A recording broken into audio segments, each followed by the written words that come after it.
In South Africa's wild bush country, there are coats of many colors. Some stand out, others blend in. Each coat has a purpose: to distract, to communicate, to hide.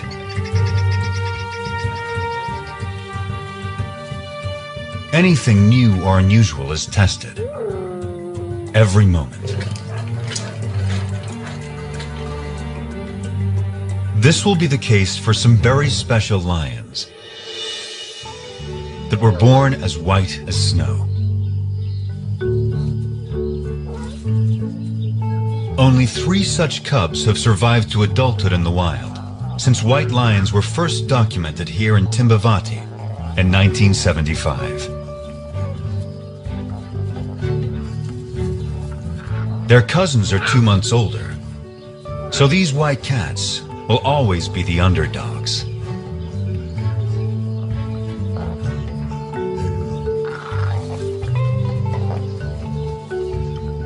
But it's their high visibility that may become their greatest challenge.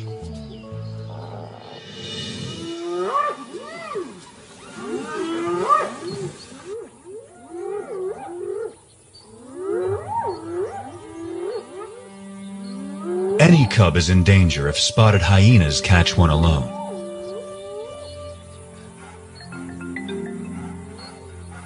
She's only 4 months old, too young to fend for herself. The hyenas will try to kill her. They don't see her better camouflaged mother.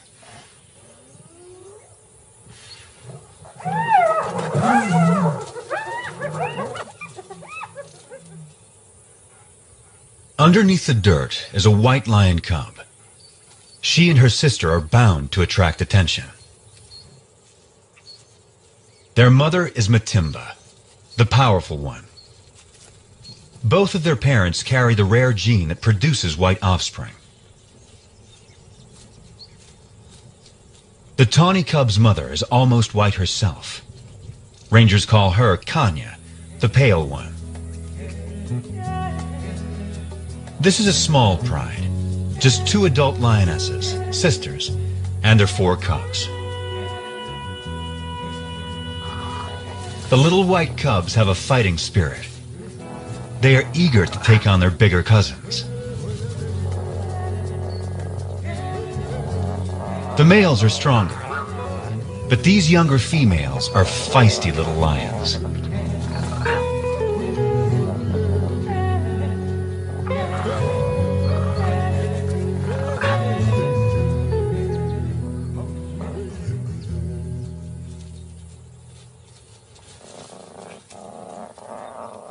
The cubs will need to be both brave and cautious, for they only have their mothers to rely on.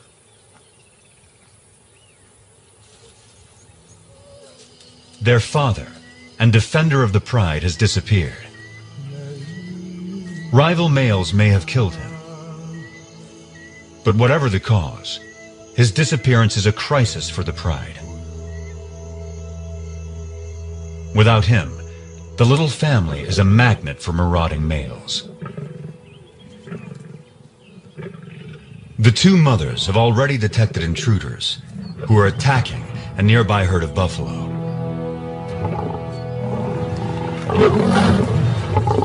One of their calves is down. Buffalo will defend their young ferociously, but this young male doesn't fear them. He has a brother to back him up, and another brother to back him up. These lions are nomads, in search of a pride of lionesses to take over. At 5 years old, they are in peak fitness. A strong coalition like this is ready to claim its own pride and territory. Not even a herd of buffalo can stop them. But they will try.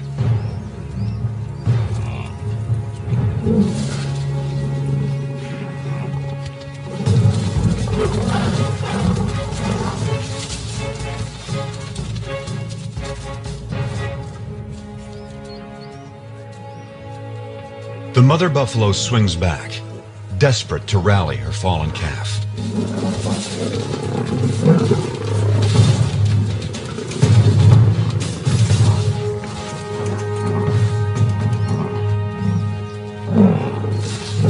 But it's too late.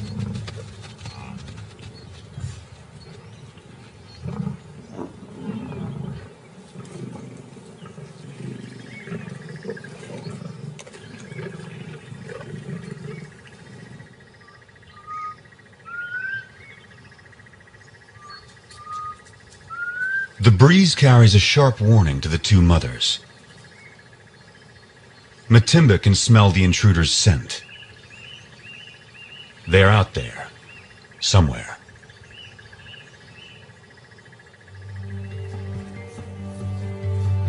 A deep maternal instinct directs the two mothers. They must take their cubs away, far from the approaching danger.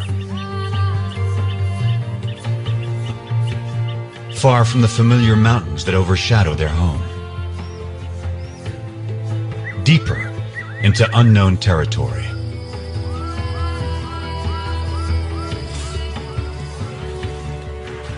Kruger National Park is vast, more than twice the size of Yellowstone.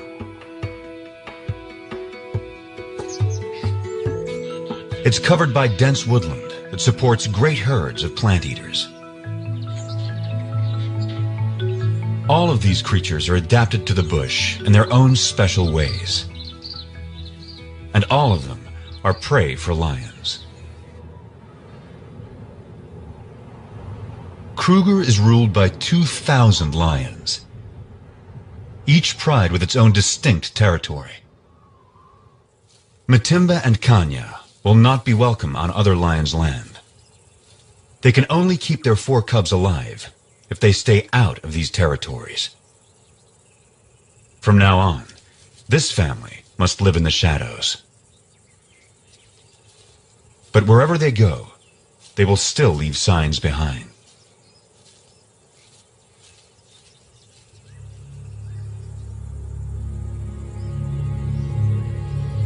One of the 3 nomads is on their trail.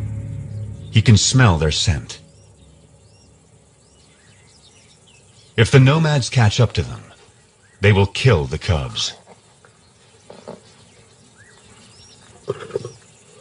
That will bring Matimba and Kanya back into estrus, so they will bear the nomads' offspring soon after.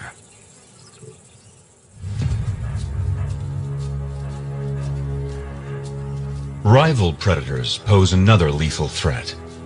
If the cubs are found unattended by a keen-eyed leopard, it will kill them. Hyenas will too. Predators don't want rivals around.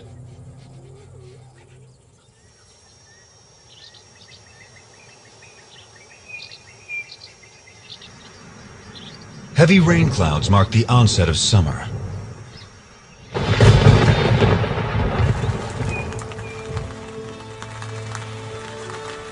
The empty river now comes back to life.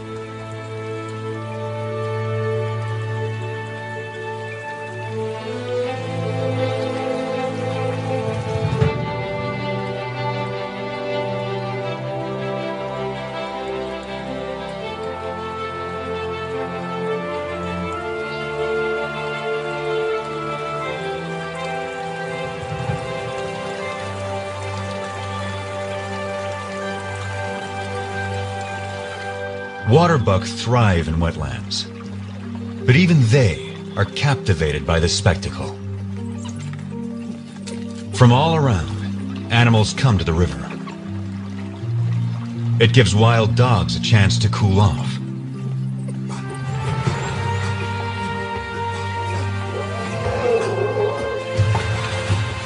But none enjoy it more than the elephants.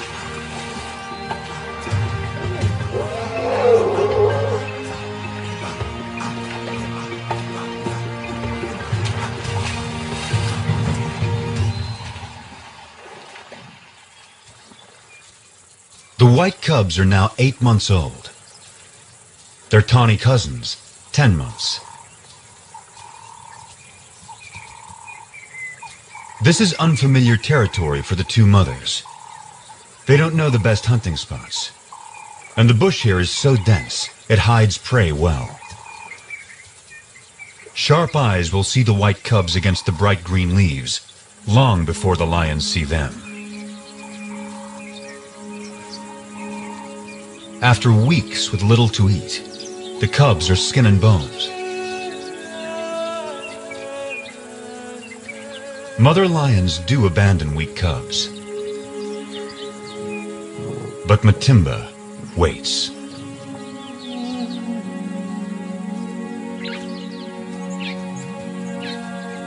Yet without better hunting, the cubs won't make it. So the mothers lead their offspring back to familiar territory.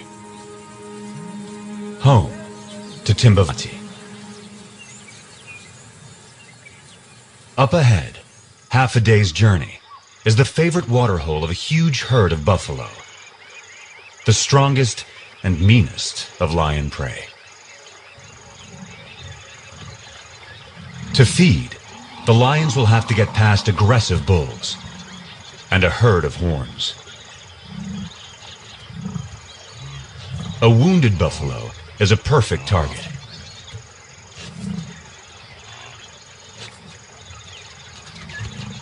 As long as the herd stays put, he is safe.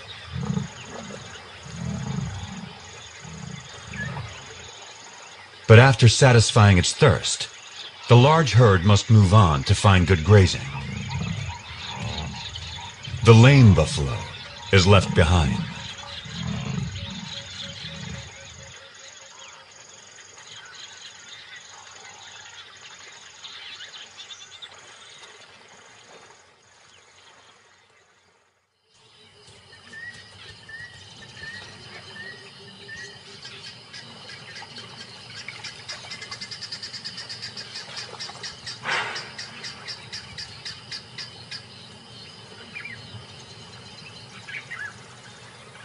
The injured buffalo has taken shelter in the river in an attempt to forestall his fate.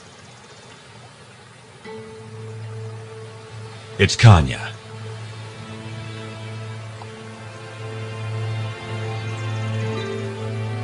Matimba is by her side, with the cubs.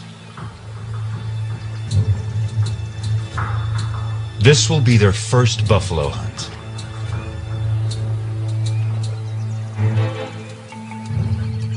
Matimba can see that she has no need to hide.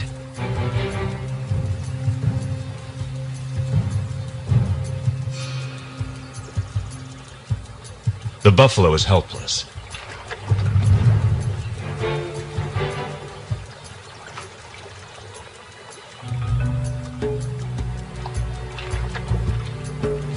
But he's still too far from shore.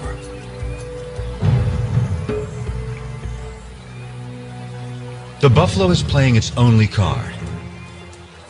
In water, Matimba loses the advantage.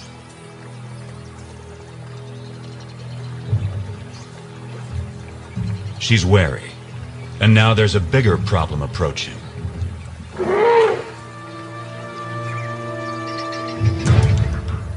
The stalkers are now stalked themselves.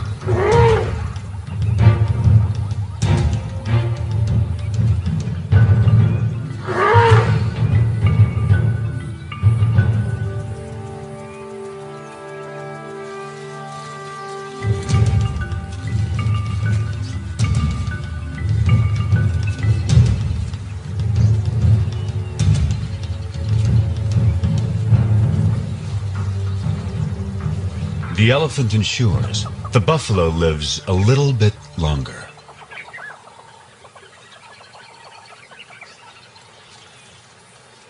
But the family is too hungry to give up on a sure thing.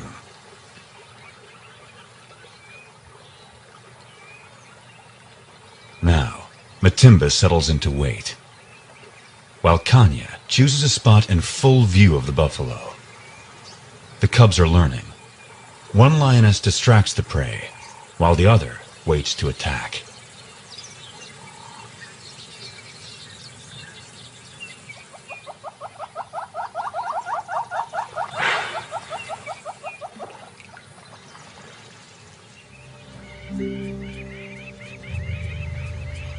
Hours later, the buffalo changes position, but not wisely.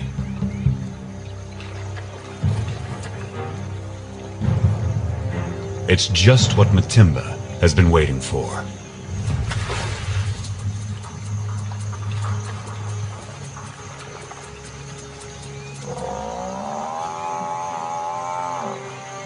The buffalo is too weak to fight.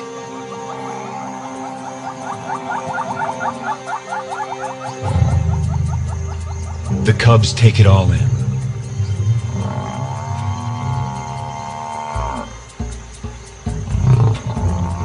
The lionesses show the cubs exactly what to do.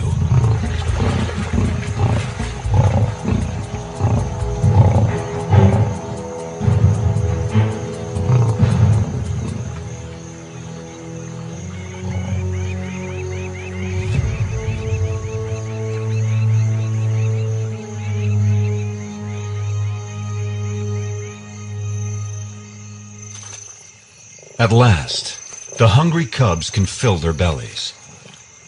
The pride will eat and rest all through the night.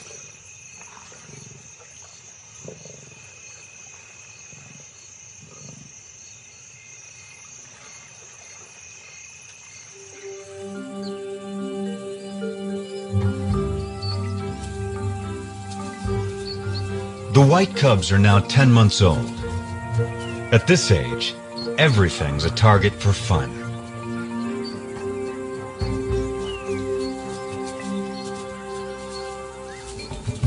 Kanya never refuses an invitation to play.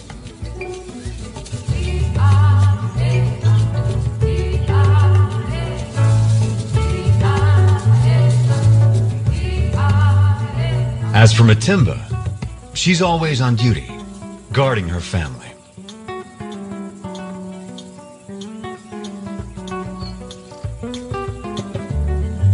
Still, Kanya always tries to lighten Matimba's spirit.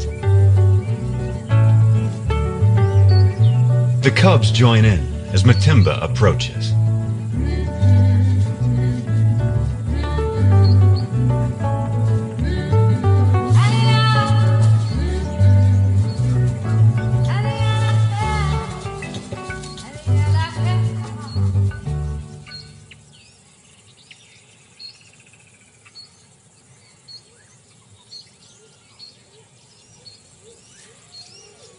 Spotted hyenas are searching for food. They will follow lions, especially groups without males. After the lionesses have hunted, they will gang up to push them off their kills. Our pride has taken down a zebra.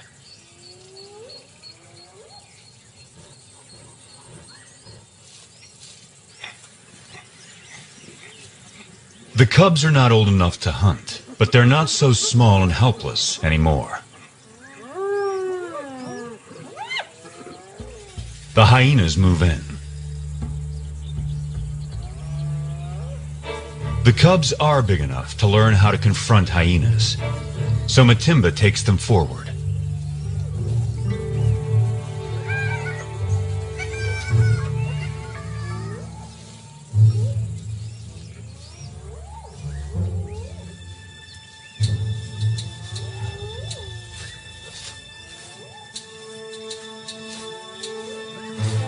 The atmosphere is charged with aggression. By scuffing the ground, Matimba stakes their claim to this place and the zebra kill behind them.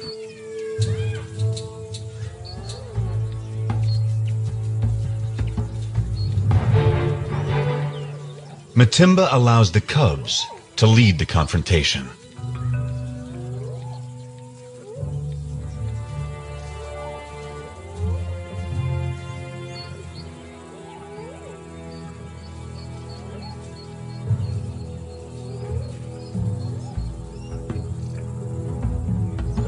The cubs advance to the limit of their confidence, but it's still a standoff. Now Matimba shows them how to end the dispute.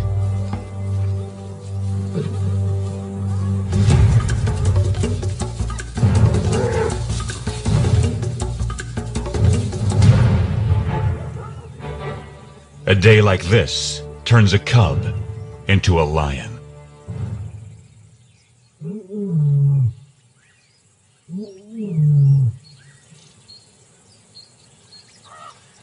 Kruger's hot summer days are a time to rest. Animals need to get out of the baking sun. Leopards take shelter up in the trees, and the lions in the shade beneath them. The leopard goes unnoticed until she moves.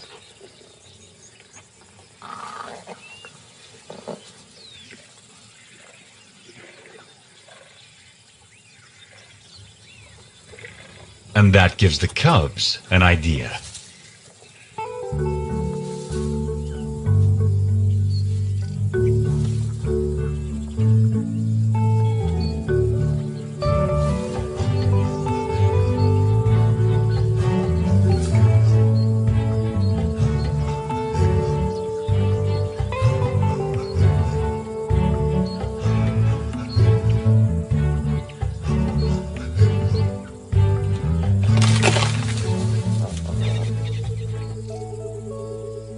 It's May, the beginning of autumn in Kruger National Park.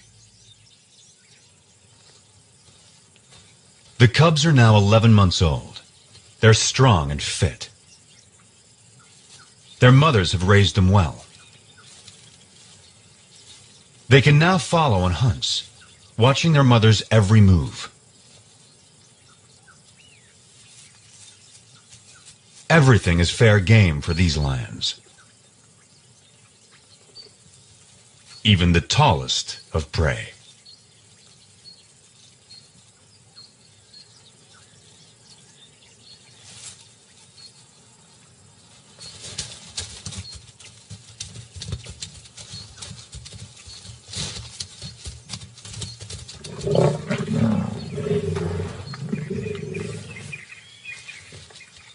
They've taken the young giraffe and have dragged it under a bush, out of sight from vultures.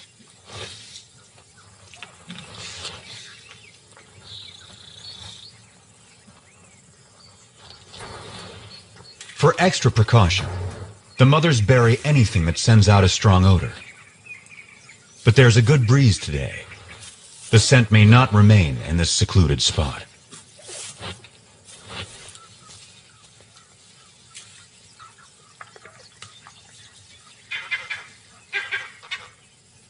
Something is approaching.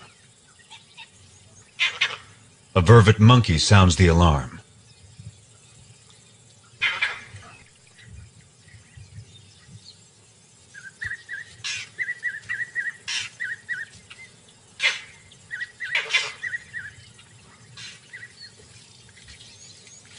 Whatever it was seems to have gone.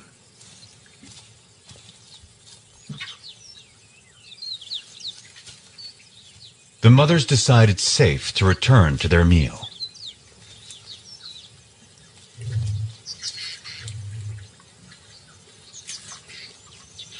By dusk, the cubs have had their fill. Now, all they want is sleep.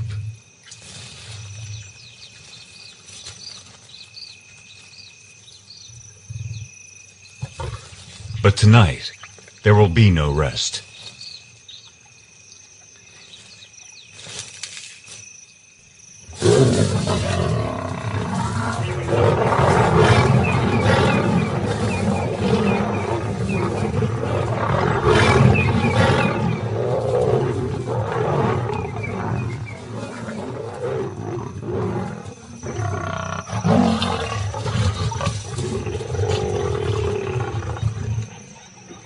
It's one of the nomad brothers.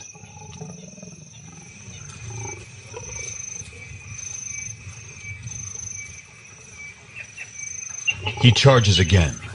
But Matimba and Kanya risk their lives to protect the cubs.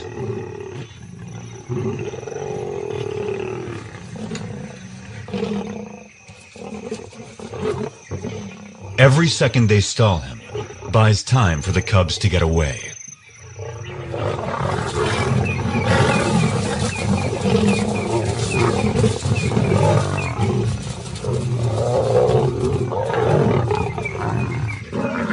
The mothers hold their own against him.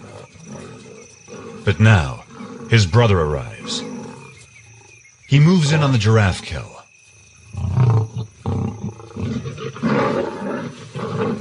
And that stops the attack.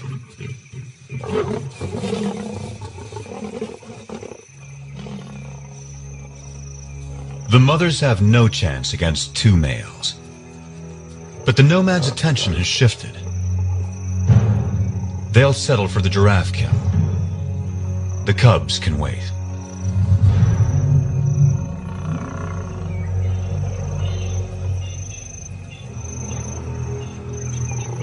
Now, the two mothers have only one goal: find their cubs.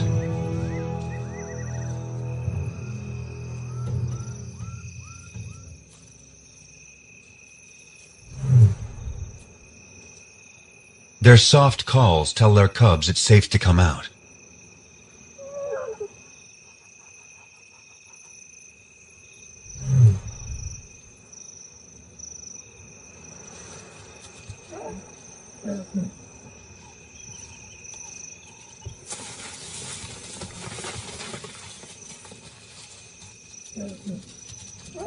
The family is reunited. They will leave the nomads to their stolen meal and quietly slip away.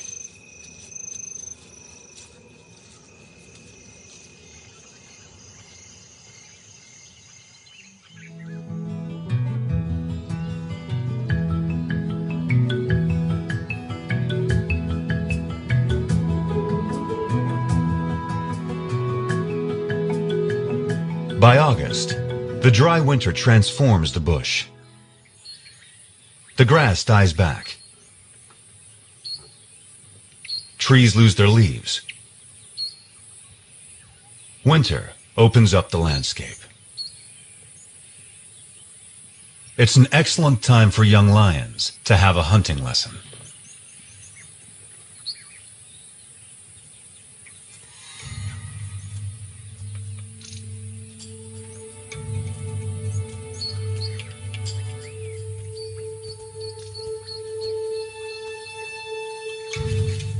The hunter must be patient, quiet, focused.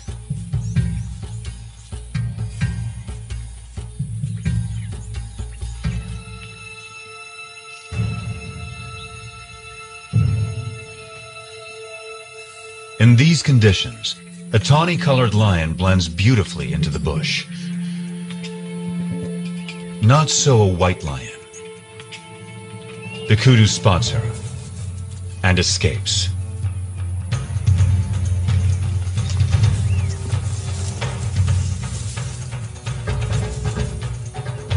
Lesson over. But will these big white cubs begin to impact the pride's ability to hunt?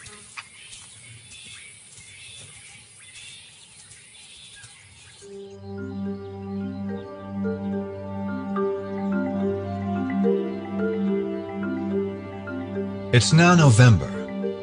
New clouds usher in the wet season. The bush bursts back to life.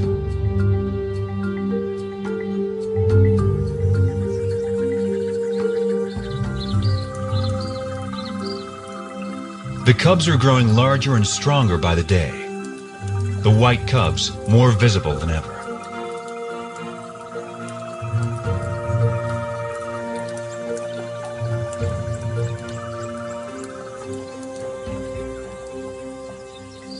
By December, the white cubs are 18 months old, the males 20 months. They're real lions now, and their play looks more like real hunting.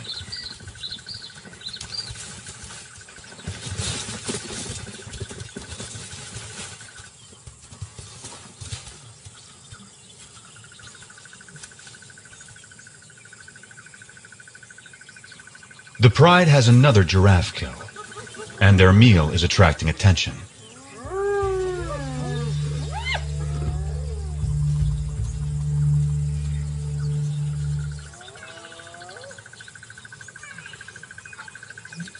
For the next month, the hyenas are never far away, shadowing the pride, waiting for them to bring down prey.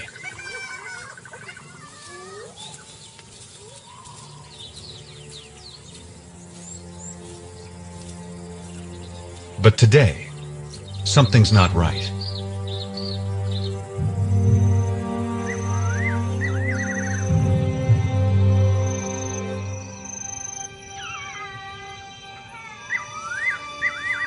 The hyenas have suddenly disappeared.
Dawn finds the family shaken by another attack by the nomads. They gather in close for comfort and to reaffirm their bonds. The mothers and white cubs are unharmed, but only one tawny male cub is participating. The other isn't responding. He lies quietly, a deep puncture wound on his side.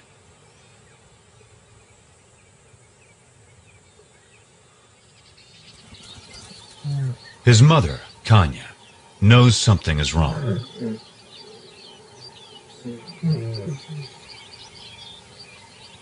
So too does his brother.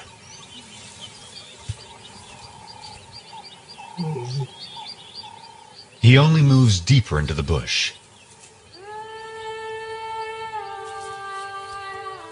The instinct of a wounded animal to hide.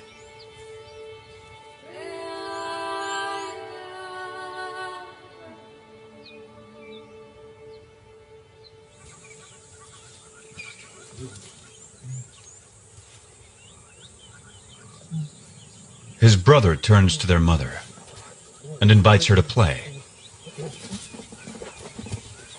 But for the first time, Kanya refuses.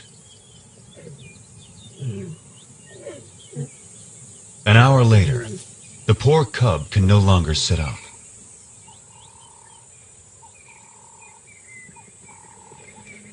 His condition is worsening.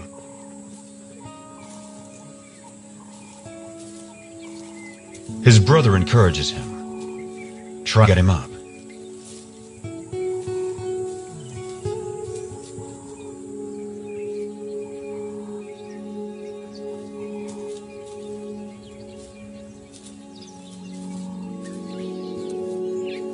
The cub is struggling.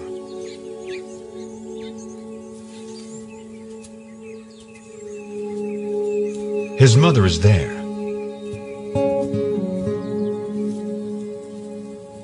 But there's nothing she can do.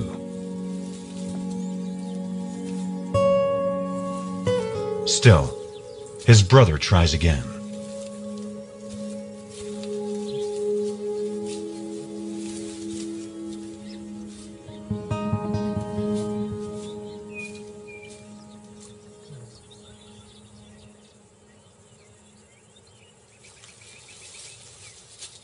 Ten minutes later, the poor cub has a painful seizure.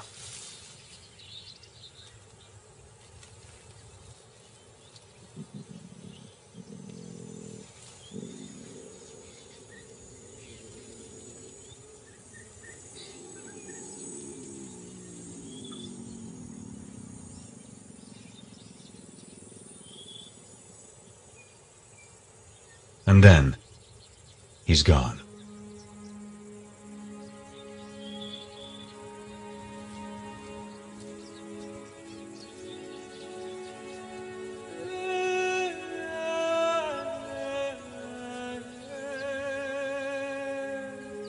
His family holds back, unsure.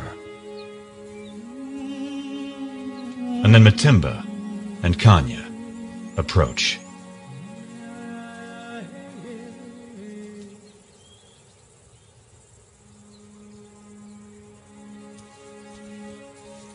In some quiet way, they understand this tragedy to their family.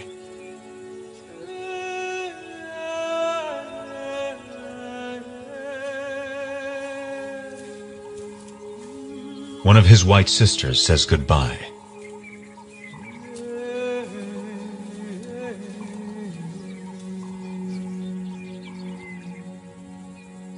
And finally, his brother, his closest companion.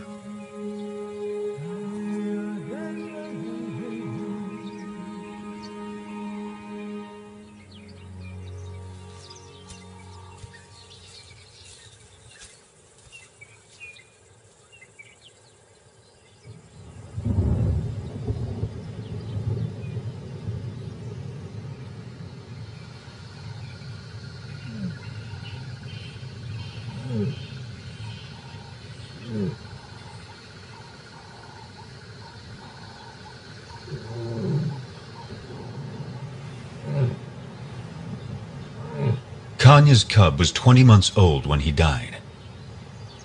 Losing him is a profound blow.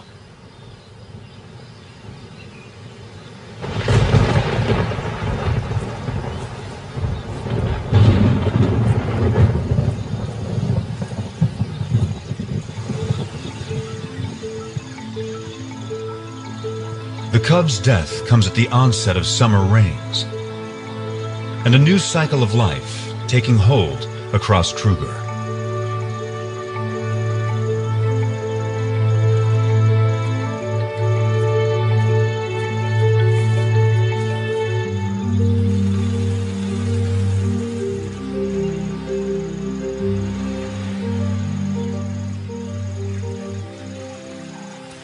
It's time for the courtship dance of quite a performer, the red-crested Korhan.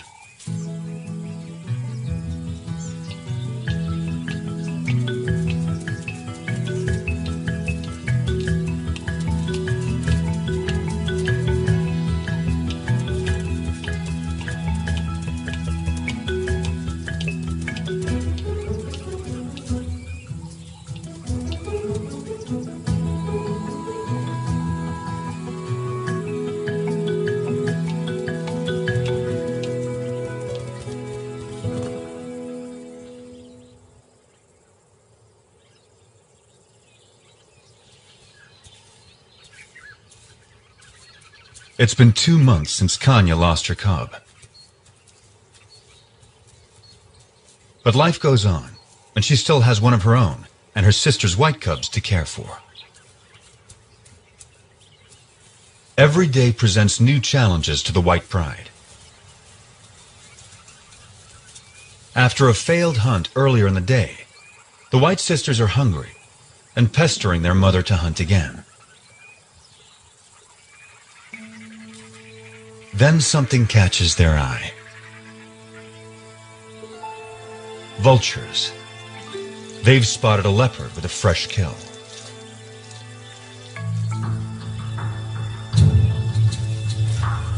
A tall tree is the best place to keep it safe. The young lions have learned that where there are vultures, there's often an easy meal to steal, if they can scare off the owner.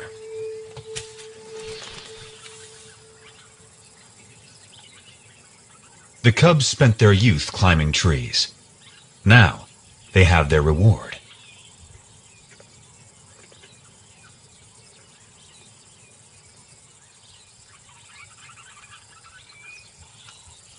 The white cub is not as graceful as a leopard, but she still gets what she wants.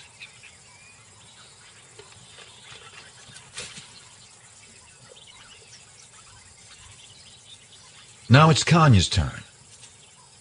But it's not so simple for a full-grown adult.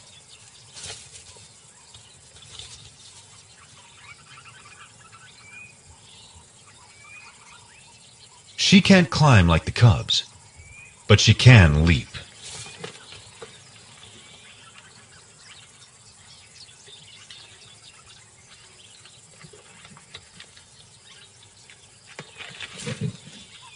After all that, her reward is one very thin leg.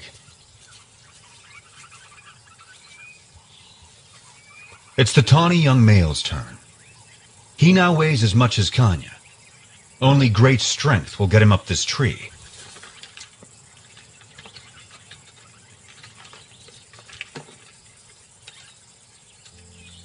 He is as nimble as a leopard and gets a choice cut of the meal.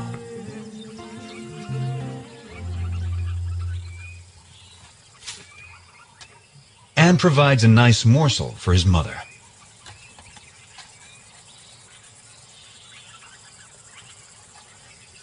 This tree climbing skill will serve him well.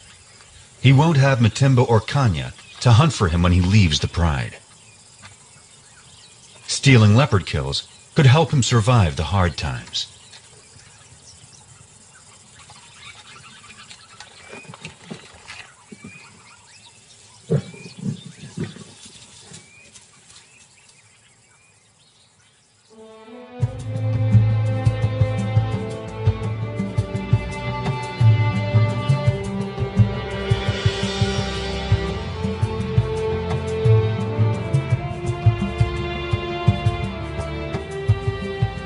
It's June in South Africa, a special date for the pride. The white cubs are 2 years old and almost fully grown. They have survived all the perils and all the challenges of growing up wild.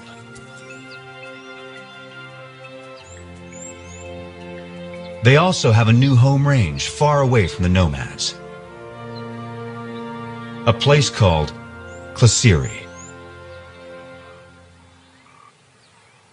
It's rich in game.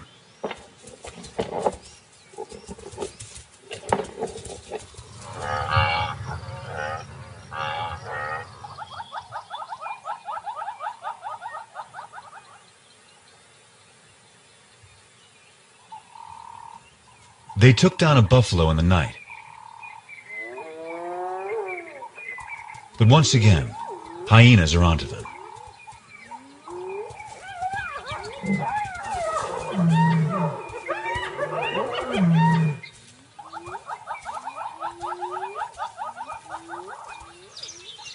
A brave white cub is ready to take them on. One hyena she can handle, but a whole clan is a different kind of challenge. She moves to confront them with a confident swagger. Just like her mother. No longer a cub.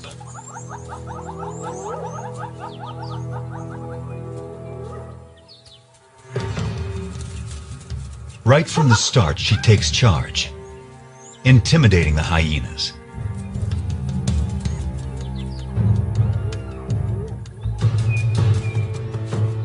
She scuffs the ground, claiming ownership of this territory, just as her mother once showed her. She is so confident, she lays down.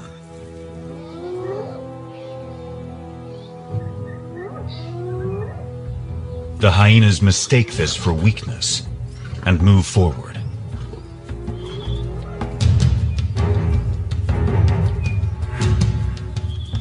They come at her from all sides.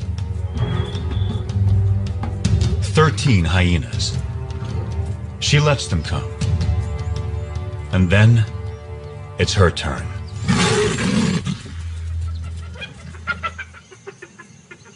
The hyenas know they will not get past this lion.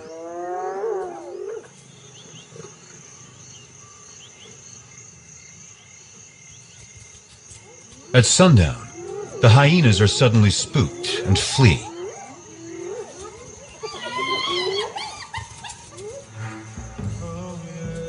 It's a large male, and he's heading for the pride. Matimba moves to defend her family.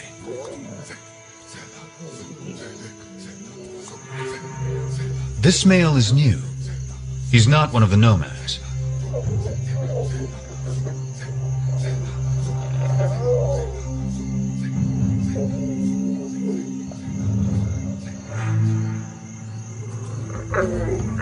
He calls a greeting, not a threat.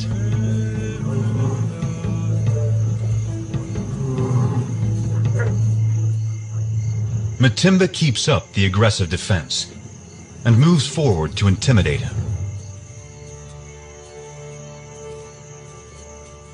But he doesn't want to fight.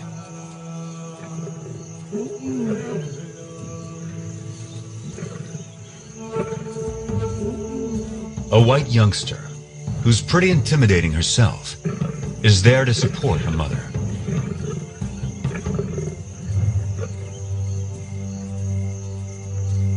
Now the whole pride moves up to join with Matimba.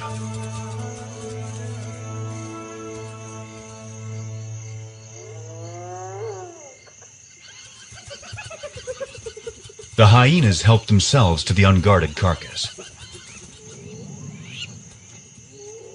Time to get back to their meal before the hyenas devour it all.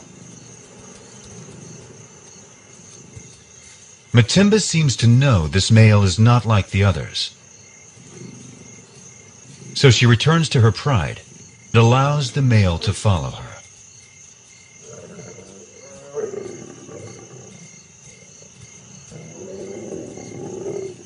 The family is still on high alert. But he isn't here to attack them. He's here to woo them.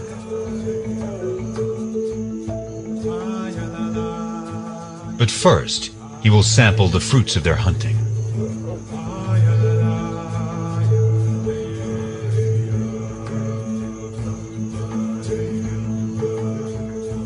It will take some time before he wins their trust. But the family now has a big adult male to help defend them.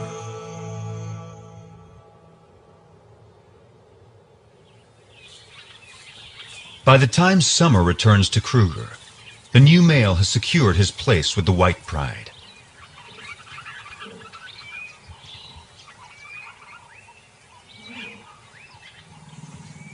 Kanya is the first lioness to mate.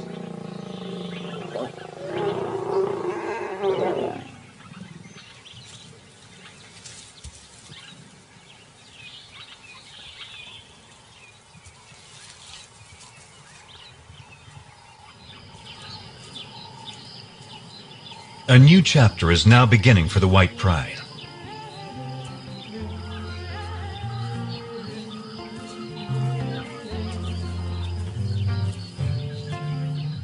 Matimba and Kanya's new cubs will be arriving soon. The tawny cousin will set out on his own. And the white sisters have a whole new life ahead of them. They're the first white lions to reach maturity in the wild in more than 2 decades. Their success so far has been remarkable. They began as scruffy little cubs and grew into fine young lionesses. For the past 2 years, they struggled to survive Kruger's fierce wilderness and the challenges of their white coats. But they've had 2 amazing lionesses looking out for them, teaching them everything they know. Their future will soon depend on their own abilities, their own teamwork, and their own wisdom.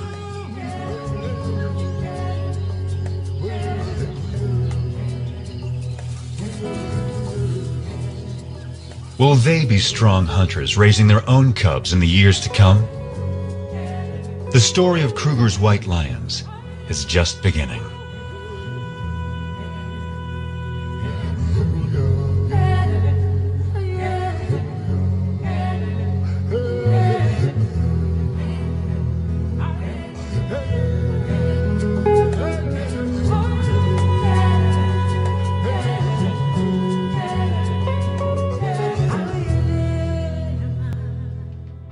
Tinks.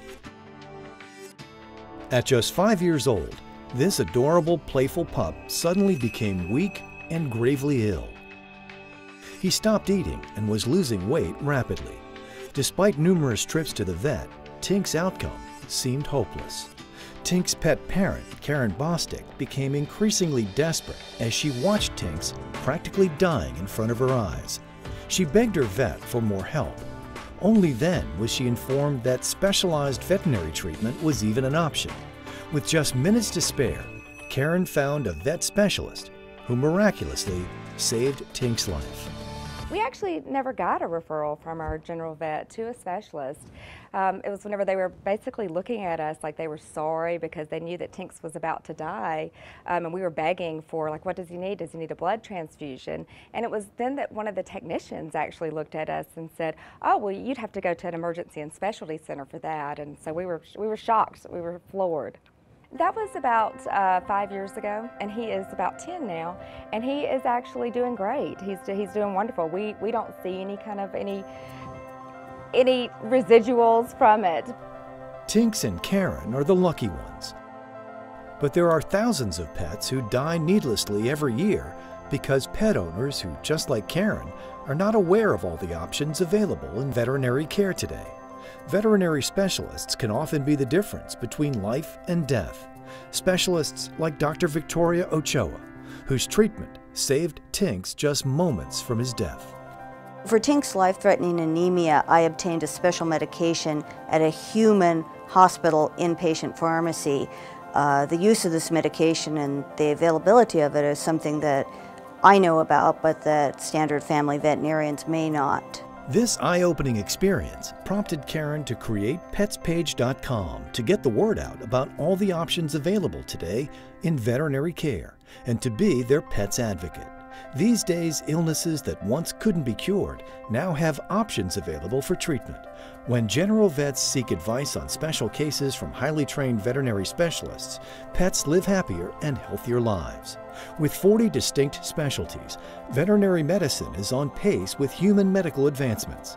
Veterinary internists, ophthalmologists, oncologists, surgeons, and neurologists are just some of the specialists whose advanced knowledge is making a dramatic difference in the life of family pets today.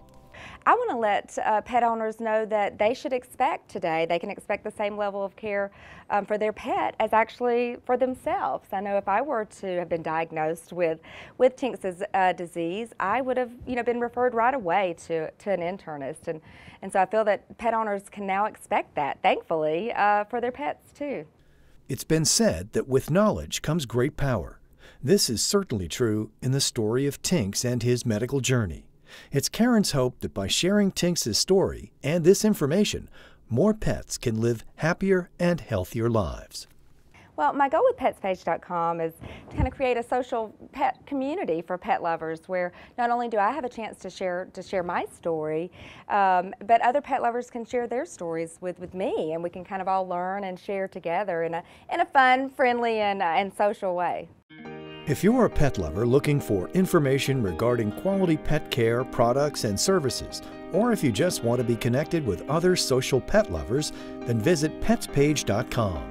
It's an interactive social pet community where pet owners from around the world and highly trained vet specialists and other professionals, products, and services come together to share experiences, stories, and valuable information about all things pet-related.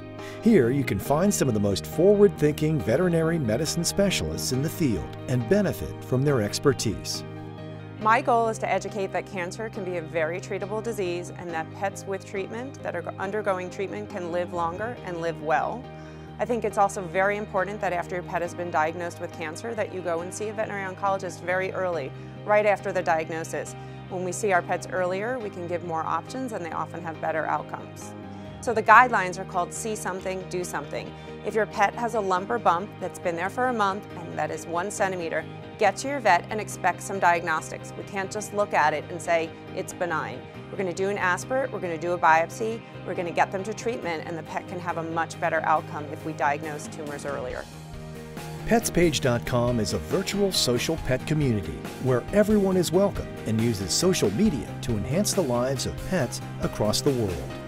PetsPage.com is just a fabulous social community, and it has really allowed me to share stories, promote cancer awareness, and I think people need a little bit of hope and inspiration, and I like to share the stories of my patients that have exceeded survival times and that are living longer and living well with their cancer. PetsPage.com was created so pet lovers can be their pet's advocate and help our pets live happier and healthier lives. This unique social pet community is strengthening the bond between pet lovers and their pets. For more information about how to keep your pet happy and healthy for years to come, visit PetsPage.com. Wilderness Ranch is founded on the concept of ahimsa. Ahimsa is a Sanskrit word that was the concept by which Gandhi lived his life, and it means nonviolence or non-injury. We are all practicing vegans who live here at the sanctuary, and basically what that means is that we live by the concept of ahimsa, and we ask the question before we do anything, before we buy anything, before we do any kind of an action. We ask the question, is this in the best interest of this animal, of the earth, or of this person? And we make an effort to do as little harm by our actions as possible. And that really is, veganism is really a philosophy that we live by. It's not a set of rules about what we eat or don't eat. It really is a way of living, a way of being in the world that seeks to add more love and create less fear. Once I came out here to really see what it was all about, to see a pig, to see a chicken, to see a sheep that had, for so long, all you knew of these animals was for a food source. And all of a sudden, a light basically came on in my head that these animals had feelings, they had thoughts, they had emotions, and it was right in front of my eyes. I couldn't deny that anymore. And I think that's so much the problem with the people today, is they don't want to believe it, they don't want to see it. But once you come here, you don't have a choice. It's right there in front of you. There's this chicken that jumps up on your lap and starts nuzzling up against your neck, and from all your life, all you've heard is that chickens are crops. They're not live. They're just an inanimate object, and all of a sudden you have a chicken here that's telling you that I'm not an inanimate object, I'm a living being. I love you. You need to love me back. The education is really what it's all about, from the vet students to the interns to the kids that come out, the volunteers who are here, the veterinarians who visit, the meter reader who comes out from the electric company, gets an education. He comes out and he said, you know, I didn't know they abused farm animals. And by just coming out here and seeing what we do, he's touched by it and his life has changed. Coming here gave me hope, because being veterinarians, we take a vow to protect and care for animals, and I don't see that in this society so often, and I see people unwilling to even look at the inhumanity of factory farming. They don't want to even know about it. It's affected our children. Some of their earliest memories are our kitchen floor and, you know, sheep from and pigs from Wilderness Ranch and taking care of them. The fact that my son, through being part of Wilderness Ranch, chose this as a way of life for himself, I think is more rewarding than anything.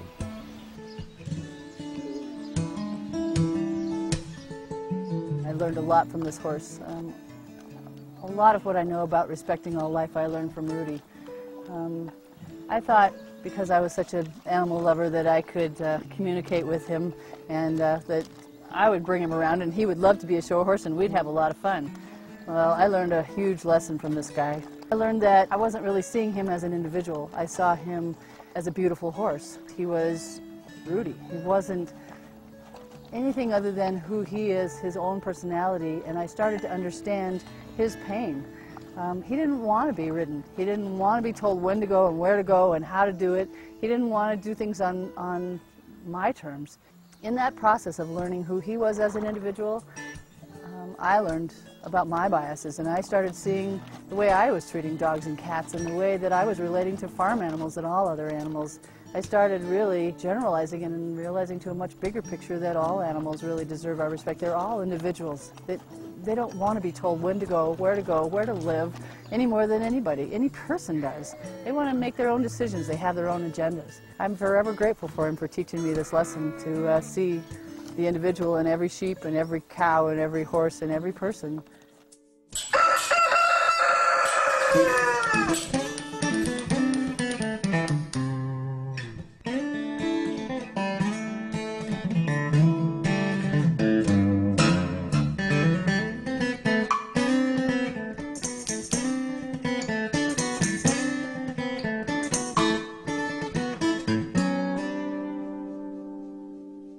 Rosie and Rudy were very unlikely friends because Rudy was a big, tall, thoroughbred horse and Rosie was a little pot-bellied pig with 2-inch legs.